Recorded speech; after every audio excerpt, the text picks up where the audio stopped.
They always told me the house was normal, just like any other home on the street. But the first night I stepped inside, I felt it cold air brushing my skin, whispers crawling in the dark, and a shadow moving where no one stood. I didn't believe in ghosts, till my friend's house proved me wrong. It all started on a quiet Friday evening. My best friend Daniel had been begging me for weeks to spend the night at his house. We were both in 8th grade, and sleepovers usually meant pizza, video games, and staying up late watching scary movies. This time felt different. His voice carried a strange excitement mixed with something I couldn't quite place nervousness. "Come on, just one night," he said earlier that day. "It'll be fun. You'll finally get to see my place."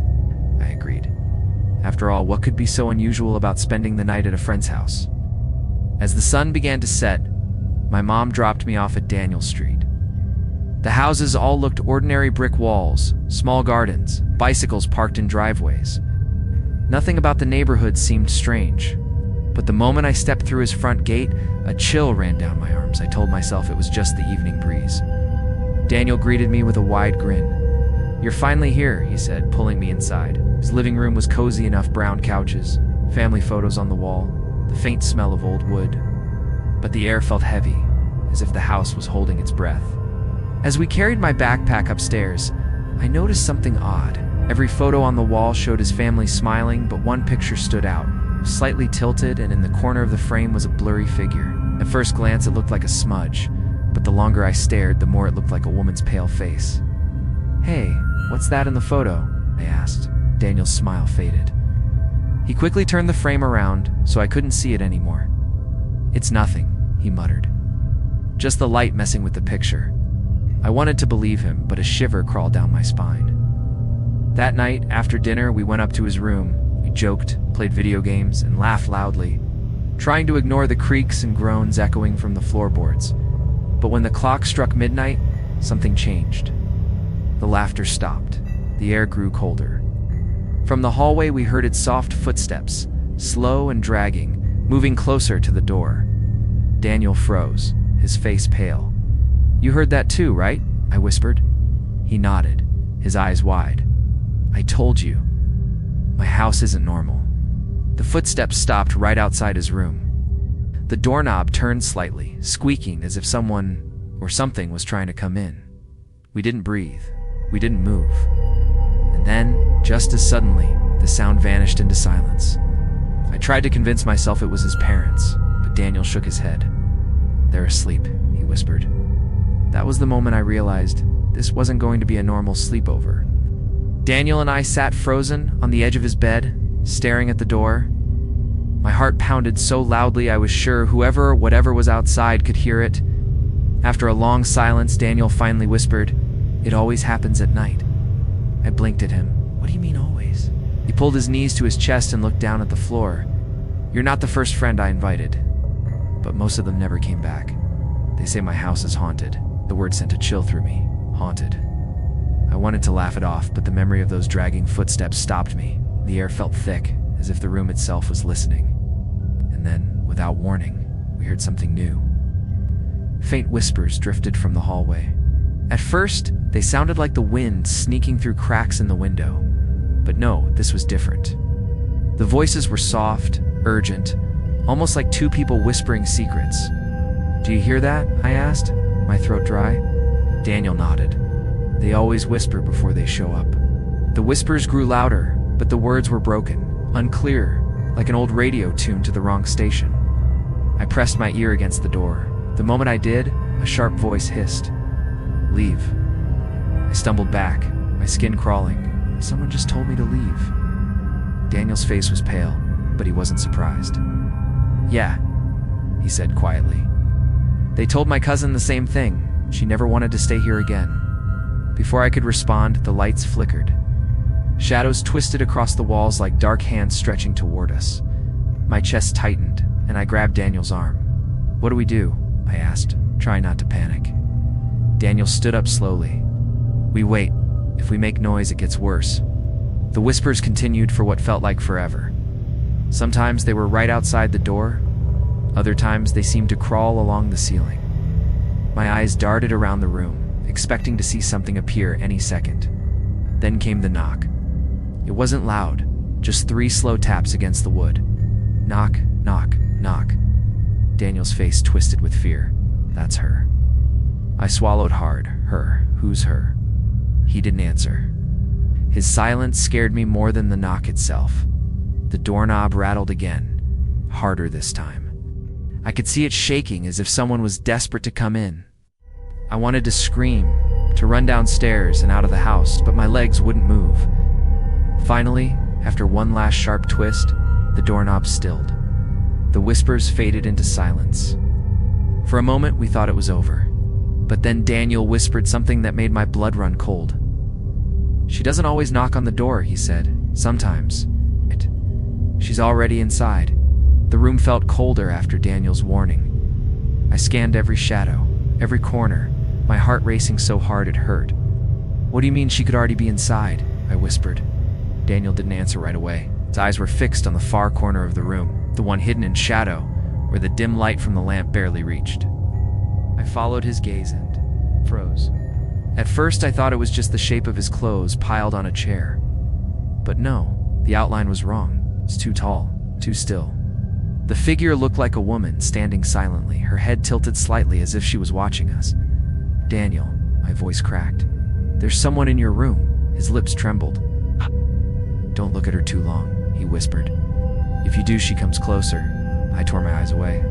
But the image burned in my mind. A woman, pale and thin, her dark hair falling over her face, her body unmoving. The air grew icy, and I could see my breath with every exhale. The lamp flickered. Then came the sound of low, rasping breath from the corner. Slow, heavy. It filled the silence of the room. "Why is she here?" I demanded in a whisper. Daniel shook his head. "No one knows. My parents won't talk about it. They pretend nothing's wrong. But she's been here as long as I can remember." I wanted to run, to throw the door open and bolt out of the house, but my legs were glued to the floor. I risked another glance at the corner. She had moved. Now the figure was closer, no longer in the shadows. I could see her pale hands dangling at her sides, her fingers long and thin like broken branches. My stomach twisted. "She's coming," Daniel breathed. The woman's head snapped up, and for the first time I saw her face. Hollow eyes, skin gray and stretched tight over her bones, and lips curled into something between a smile and a snarl. I grabbed Daniel's arm. "We can't just sit here." But before we could move, the lamp shattered. Darkness swallowed the room. I heard the floor creak closer, closer, until it sounded like she was standing right in front of us. I reached out in the dark, clutching Daniel's hand. My whole body shook. Then, in the pitch-black silence, a whisper brushed against my ear. "You don't belong here," I screamed, and fumbled for the door, yanking it open. Daniel rushed out with me, and we slammed it shut behind us. We stood in the hallway, gasping for air, our backs pressed against the wall. But the worst part wasn't that we had escaped the room. The worst part was the sound we heard on the other side of the door, soft laughter. Low and broken, as if she was amused that we thought we could run. Daniel and I leaned against the hallway wall, gasping for air. My chest ached, and I could still hear that awful laugh echoing in my ears. The house felt alive, every creak and groan of the wood carrying a warning. "We can't stay here," I whispered. Daniel shook his head. "If we leave the room, she follows. We run downstairs, she blocks the way." I frowned. "How do you know?" His face was pale. "Because I've tried." Silence fell between us. A dim light from the hallway bulb buzzed above, but even its glow felt weak, like it could die any second. Finally, I asked, "Then what do we do?" Daniel hesitated, then leaned closer. "There's something you need to see. My dad says never to go down there, but I think the basement holds the answers." Just hearing the word basement made my stomach drop. Every scary story I'd ever heard began with kids doing something stupid in a basement. Still, I nodded. Just anything was better than standing frozen in the hallway waiting for that thing to come again. We tiptoed down the stairs, the old wooden steps groaning beneath our feet. Every sound echoed through the dark house. By the time we reached the bottom floor, the air felt heavier, colder. The living room and kitchen were silent, but shadows stretched across the walls like claws. At the far end of the hallway stood a heavy wooden door. Daniel stopped in front of it and swallowed.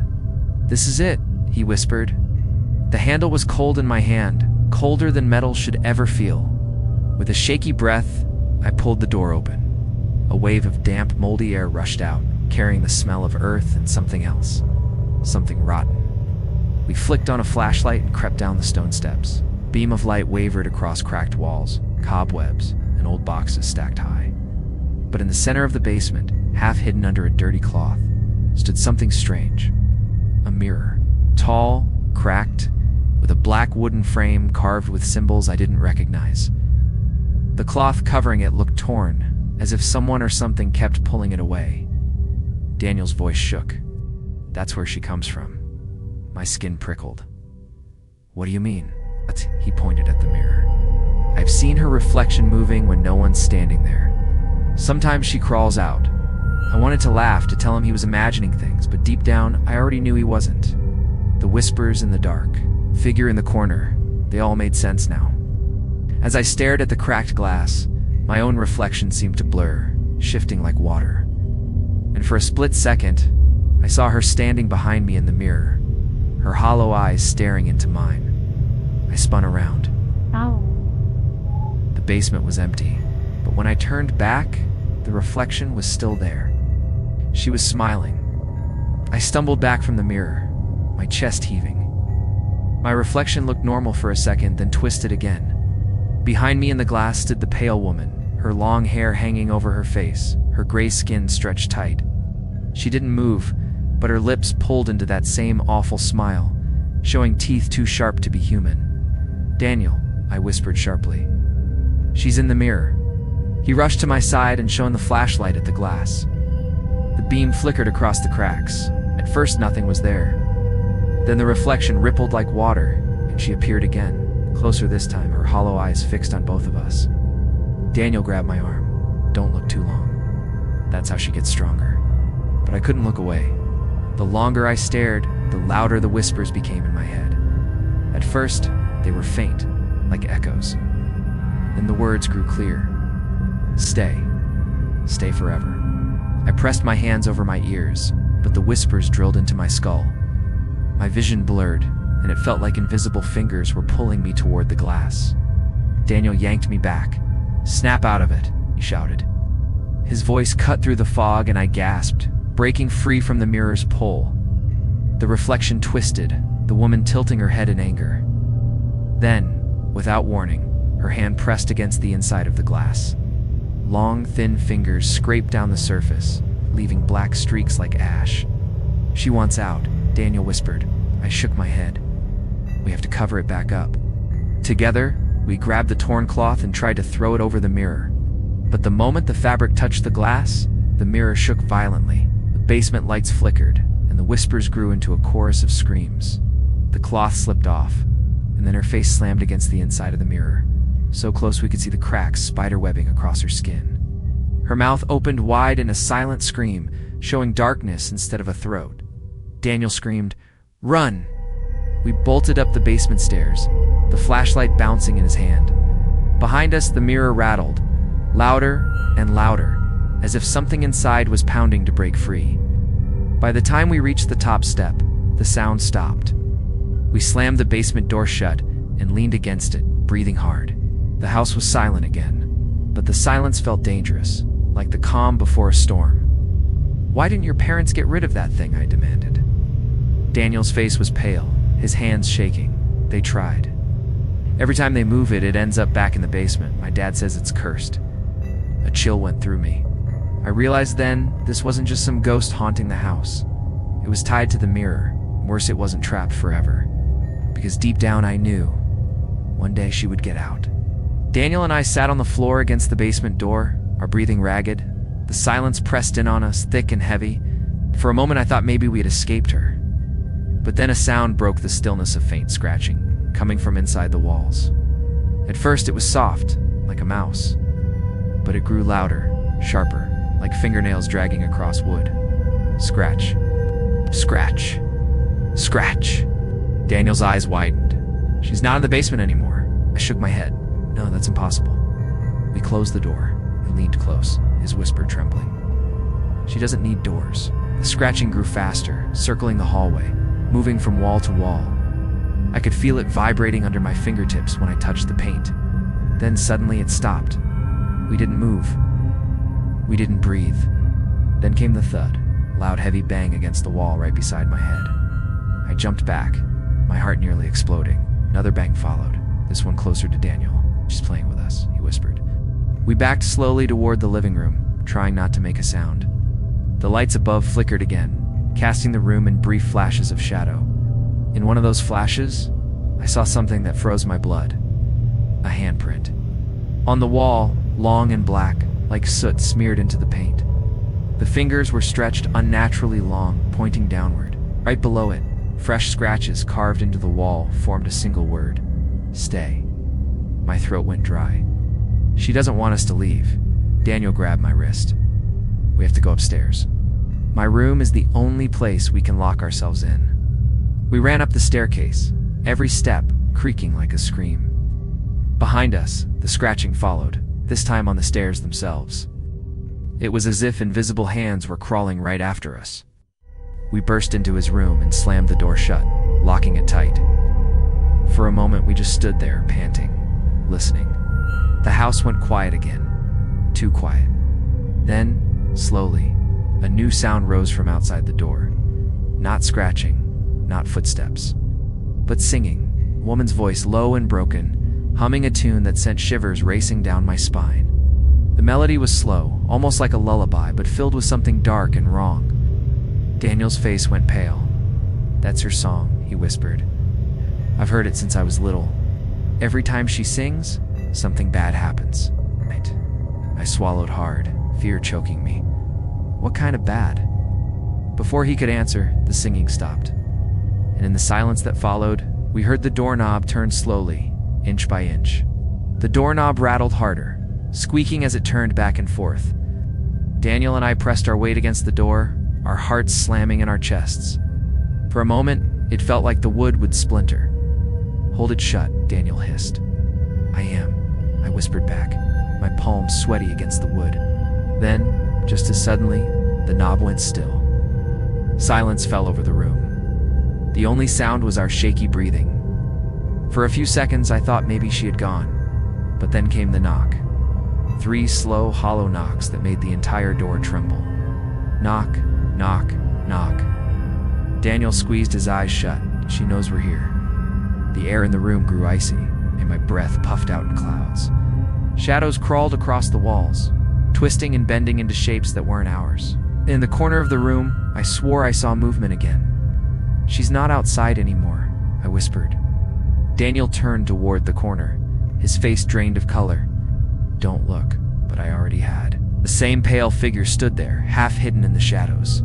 Her head tilted to the side, her dark hair hanging low, covering most of her face. This time, though, she was closer.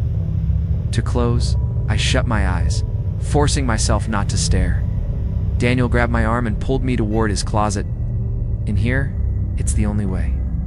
We squeezed into the small space, shutting the door almost all the way.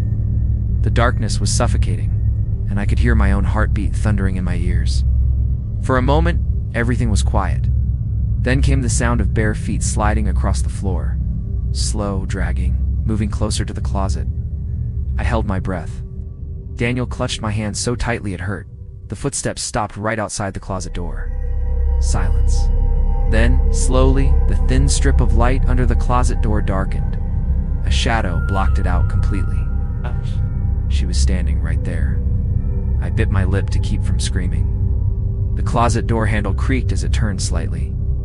My whole body shook, waiting for it to swing open, but then nothing. Instead, we heard her voice. A whisper so close, it felt like she was breathing against the wood. "You can hide." Daniel squeezed his eyes shut, tears slipping down his cheeks. I wanted to run, to scream, to do anything, but my body was frozen in fear. After what felt like hours, the shadow moved away. The sound of dragging footsteps faded, growing distant. We stayed in the closet, shaking, barely daring to breathe. Finally, Daniel whispered, "She's playing with us. She doesn't want to end it yet." My stomach twisted. If this was a game, then the ghost wasn't just haunting Oosh, she was hunting us. We stayed in the closet until our legs went numb. Neither of us dared to speak above a whisper. Finally, when the house grew quiet again, Daniel slowly pushed the door open. The room looked empty, but the air still carried that sharp, cold bite that meant she was near. "We can't just hide forever," I whispered. Daniel nodded. "There's one more place we need to check." "The attic." My stomach dropped. "Are you crazy? We barely survived the basement." He looked me straight in the eye. "The attic is different. I think it holds answers. I've heard things up there. My dad caught me once when I tried to go. He said the attic is forbidden. Forbidden." The word itself made my skin crawl. Something inside me knew he was right. If we wanted to understand why this ghost haunted his house, we couldn't just keep running. We crept out of the bedroom and down the hallway. Every step groaned under our weight, echoing through the house. When we reached the narrow pull-down ladder to the attic, Daniel hesitated. "You first," he whispered. "Thanks a lot," I muttered, but climbed anyway. The wooden steps creaked under me, and dust rained down from above. When I pushed open the hatch, a wave of cold air rolled over me, colder than anywhere else in the house. We climbed into the attic, the flashlight beam cutting through the darkness. The space was filled with old boxes, broken furniture, and cobwebs that hung like curtains. But one thing stood out immediately. Carved into the wooden beams of the ceiling were words. Dozens of them, scratched into the wood as if by desperate hands. "Don't look in the mirror. She wants your eyes. Leave before she sings." Each phrase was carved over and over again, some letters deep, others shaky and faint. "What is this?" I whispered, my skin prickling. Daniel's face was pale. "People who stayed here before us. They left warnings." Before I could respond, a loud creak echoed from the far corner of the attic. The flashlight beam trembled in my hand as I turned it toward the sound. At first, I saw only a stack of boxes. Then, slowly, a shadow rose behind them. The figure of the woman, her head tilted, her long hair swaying, even though there was no wind. Her hollow eyes glowed faintly in the dark, fixed on us. Daniel grabbed my arm. "Run." We scrambled toward the hatch, but just before I climbed down, I glanced back one last time. The woman hadn't moved, but her lips were parted in a grin. And on the beam beside her, fresh scratches appeared as if carved by invisible claws. 3 words: "You are mine." We slammed the attic hatch shut and pulled the ladder back up. My hands were shaking so badly, I could barely stand. Daniel's face was pale, his lips pressed tight. For a long moment, neither of us spoke. Finally, I whispered, "Why didn't you tell me this before? The mirror, the attic, all of it." Daniel lowered his eyes. "Because my family doesn't talk about it. They pretend nothing's wrong. But there's something I need to show you, something I wasn't supposed to find." He led me down the hallway to his parents' room. I hesitated at the door. "Are you sure?" He nodded. "They keep the truth hidden. Maybe if we know it, we can stop her." We crept inside. The room was neat, the bed perfectly made, but the air felt just as cold as everywhere else. Daniel knelt by the closet, pulling out a box tucked far in the back. Dust clung to its edges. When he opened it, I gasped. Inside were old photographs, newspaper clippings, and a thick leather-bound journal. The photos showed the house, but not as it was now. They were black and white, faded with age. In almost every picture, there was the same figure, a woman standing in the background. Sometimes near a window, sometimes in the yard, always watching. "Is that her?" I asked. Daniel nodded. "She's been here for decades." He handed me one of the newspaper clippings. The headline made my stomach twist. "Local woman found dead in her home, mysterious circumstances." The article was dated over 60 years ago. The woman's name was Margaret Holloway. According to the piece, she had lived alone in this very house. Neighbors claimed she was strange, always whispering to herself, staring into mirrors for hours. One night, she was found dead, her body twisted, her eyes wide open, as if frozen in terror. "Margaret," I whispered. "That's her." Daniel flipped open the journal. The handwriting was messy, rushed, almost desperate. The first page read, She won't leave me alone. Every night she sings, every night she waits. My skin crawled as I skimmed the entries. Page after page described footsteps, whispers, shadows moving in mirrors. It was like Margaret had been haunted long before she died. The last entry chilled me to the bone. The mirror is her doorway. If anyone sees her, she will never let them go. Tonight, I must stop her, even if it means I never leave this house. Suddenly, the bedroom door slammed shut behind us. We jumped, spinning around. The journal slipped from Daniel's hands and hit the floor with a heavy thud. The lights flickered. And then, in the mirror across the room, Margaret appeared.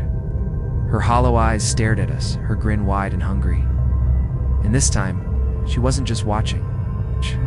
She was stepping forward. The mirror in Daniel's parents' room shimmered like rippling water. Margaret's face pressed against the glass, her hollow eyes glowing faintly. She moved closer, as if the barrier between her world and ours was breaking. "Daniel," I whispered, my voice shaking. "She's coming through." He grabbed my arm, pulling me back, but we both froze as her hand pushed against the inside of the glass. Long, pale fingers stretched out, the tips slipping through the cracks in reality like smoke. "We have to stop her," I cried. Daniel looked around frantically. "The journal, maybe it tells us how." I snatched it up and flipped through the pages, my hands trembling. The words were rushed, but one line stood out. "Cover the mirror. Don't let her see you. She'll break the glass. She will be free." My stomach dropped. "We can't smash it. That'll let her out." Daniel's face went pale. "Then what do we do?" The mirror rattled violently, the frame shaking as Margaret's whole arm slid through, followed by her shoulder. Her head tilted, her grin stretching wider, her dark hair falling like a curtain around her face. I grabbed the torn bedsheet from the bed and hurled it over the mirror.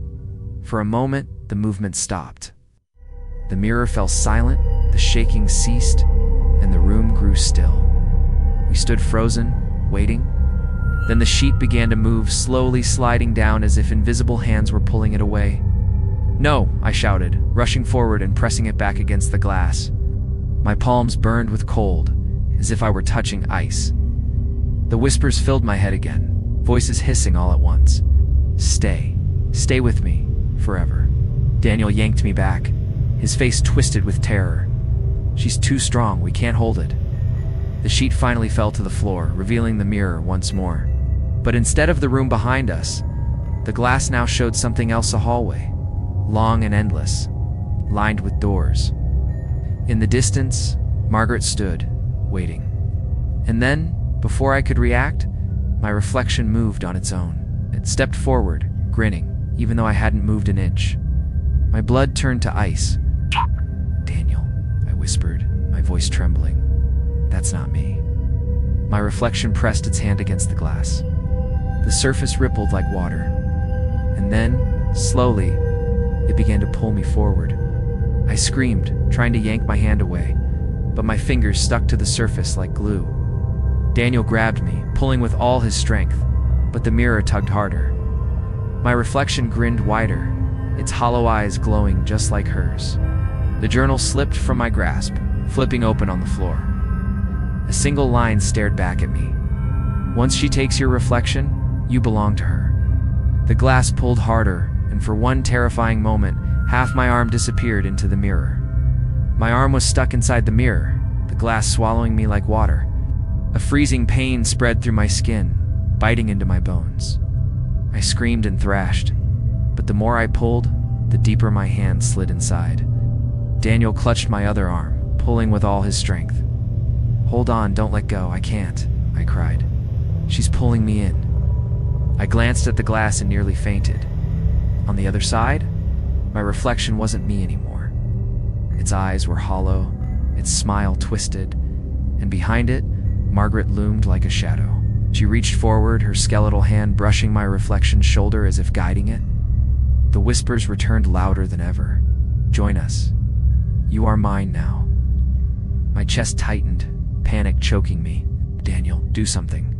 He scanned the room desperately, then grabbed the heavy journal from the floor. "Maybe this will work." With a loud yell, he slammed the book against the mirror. The glass didn't shatter, but it rippled violently, sending waves through the surface. The pull on my arm loosened just enough for me to rip it free. I collapsed on the floor, gasping, my arm numb and covered in frost. Daniel dropped beside me. "Are you okay?" I nodded weakly, though my whole body shook. She almost had me. The mirror shimmered again. Margaret pressed against the glass, her mouth opening in a silent scream. The sound wasn't in the air, it was inside our heads, splitting our skulls with pain. I clutched my temples, groaning. Daniel shouted, "We can't stay here. She'll take us both." We stumbled out of the room, slamming the door behind us. But the moment we entered the hallway, the lights exploded above us, glass raining down like sharp rain. The house groaned, the walls shuddering, as if the entire place was alive and angry. "She's not going to let us leave," I whispered. Daniel's eyes darted toward the front door. "We have to try." We bolted down the stairs, the floorboards cracking under our weight. Just as we reached the front door, it slammed shut in our faces. No matter how hard we pulled, the locks clicked into place on their own. From behind us, the singing began again, low, broken, a twisted lullaby echoing through the halls. My skin crawled, my heart hammering in my chest. Daniel pounded on the door. The singing grew louder. I turned and saw her descending the staircase. Margaret's figure was pale and glowing faintly, her hair floating as if underwater. Her hollow eyes locked on us, and her mouth curled into that awful grin. Daniel grabbed my shoulder. "Upstairs, now." We sprinted back up the stairs, her song following us, each note clawing into my head. By the time we burst into his room and slammed the door, I realized something terrifying. We weren't just trapped in the house, we were trapped in her game. Daniel slammed his bedroom door shut, locking it tight. Both of us collapsed against the wall, our breaths ragged. My arms still felt frozen from the mirror's grip, my fingers stiff and pale. "This isn't random," I said, trying to steady my voice. "She's following rules, like a game." Daniel nodded slowly. The journal. It hinted at that. "My grandfather once told me she doesn't kill right away.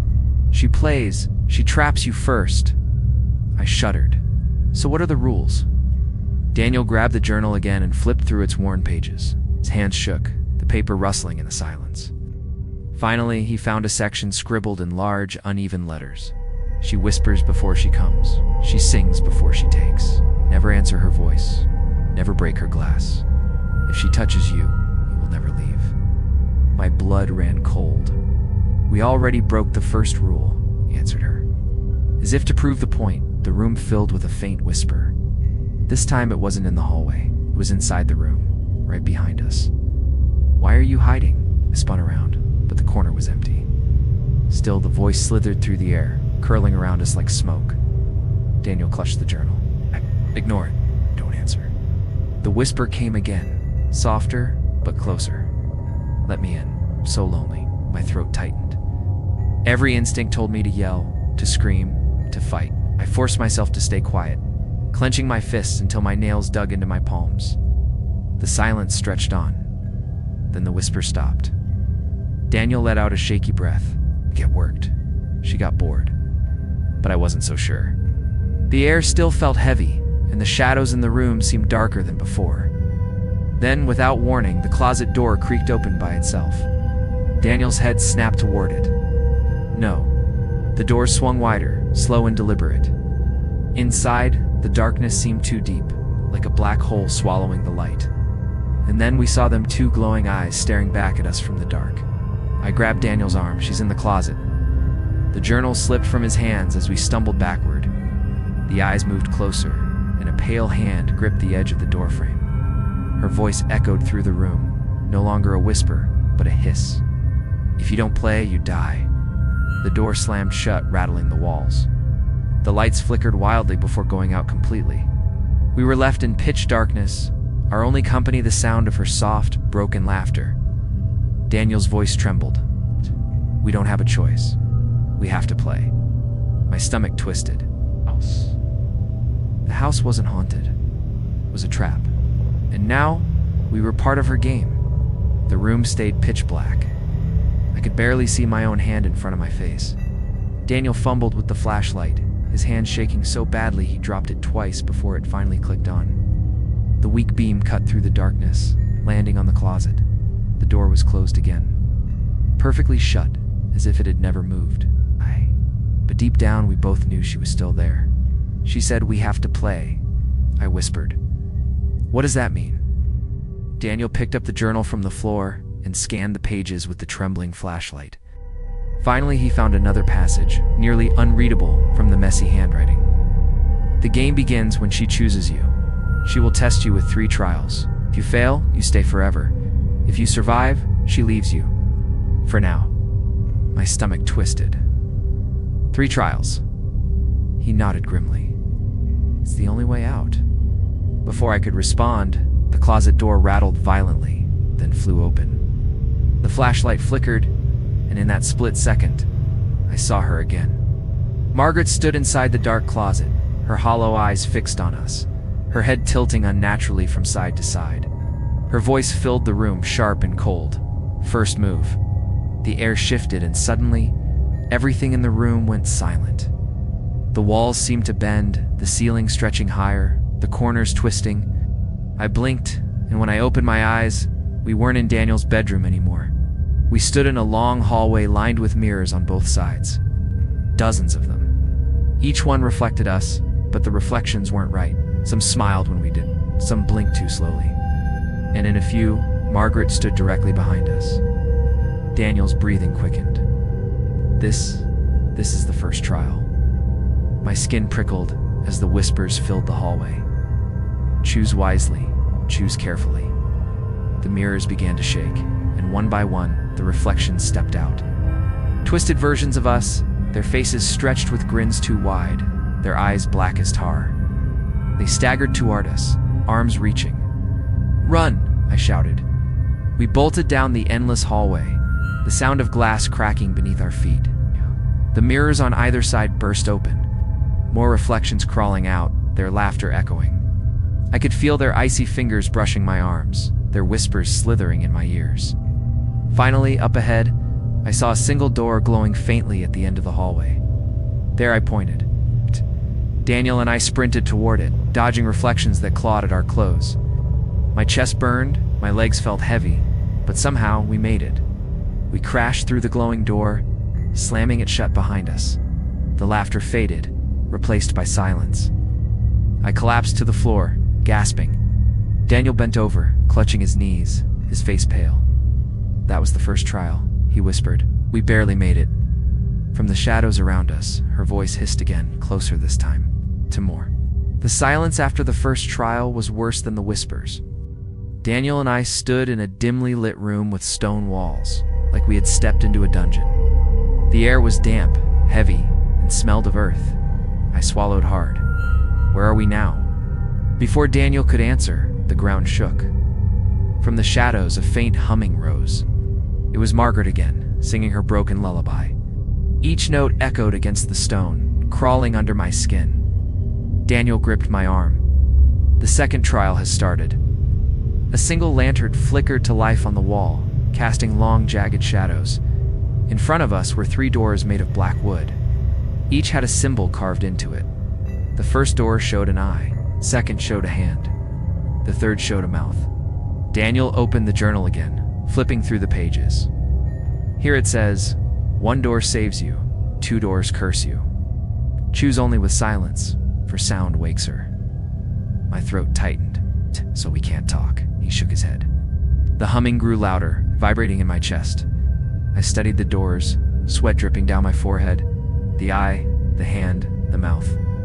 Each symbol seemed to glow faintly, as if daring us to choose. I pointed at the door with the eye. Daniel frowned but didn't argue. Together, we pushed it open. Inside was a narrow hallway, darker than pitch. The moment we stepped through, the door slammed shut behind us. The air grew even colder. At first, nothing happened. Then dozens of glowing eyes appeared in the darkness. They blinked, unblinking, staring at us from every angle. My skin crawled. One of the eyes moved closer, and I realized it wasn't just an eye. It was part of a face, twisted face, grinning wide, floating in the dark. Then another, and another. Whisper came again, slithering between us. "You chose wrong." Daniel's grip tightened on my arm. We ran, the flashlight beam bouncing wildly, but no matter where we turned, The eyes followed. Faces lunged from the shadows, their grins stretching wider, teeth snapping at us. I screamed, but Daniel slapped his hand over my mouth. "Silence," he hissed. "Remember the rule." I clamped my lips shut, trembling, forcing myself to stay quiet even as the faces closed in. The moment I did, the eyes began to fade. The grins dissolved into smoke. Finally, the hallway cleared, leaving only one faint light ahead. We stumbled toward it, bursting through another door. We collapsed on the floor of a new room. My whole body shook. Daniel clutched the journal, his face pale. "That was it," he whispered. "The second trial."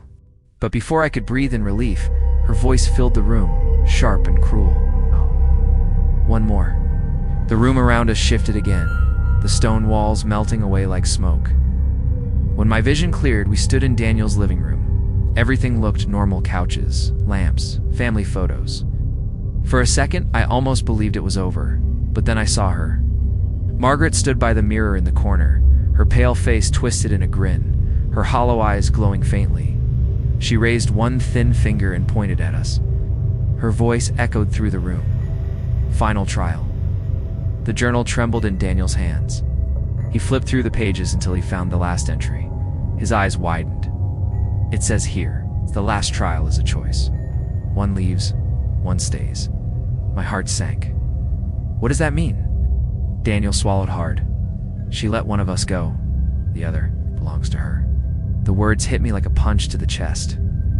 We stared at each other, both terrified. Suddenly the mirror shimmered, and two doors appeared within the glass. One glowed with a soft light. The other pulsed with shadows. Margaret's reflection stood between them, waiting. The whispers filled the room. "Choose. Choose now." I shook my head. "This isn't fair. We can't just pick who dies." Daniel's hands trembled, but his voice was steady. "That's the game. Someone has to stay." The shadows thickened, creeping across the floor, toward us. The walls groaned, the air filled with her song, each note heavier than the last.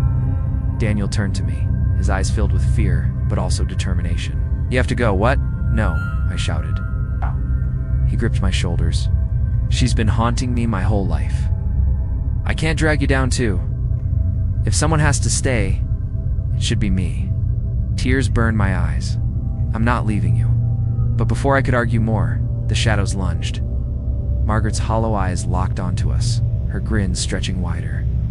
Daniel shoved me forward with all his strength. "Go!" he shouted. I stumbled toward the glowing door. The mirror's surface rippled, pulling me in. The last thing I saw was Daniel standing tall, the shadows wrapping around him. He looked at me and forced a weak smile. Then the glass swallowed me whole. When I opened my eyes, I was outside on the street in front of Daniel's house. The night was quiet, the windows were dark. The house looked completely normal, as if nothing had happened. But I knew the truth. I screamed his name, pounding on the door, but no one answered. The house stood silent, watching me. From the upstairs window, I thought I saw movement, a pale figure with dark hair, staring down at me. For one heartbeat, I hoped it was Daniel. Then the figure tilted its head. It was her.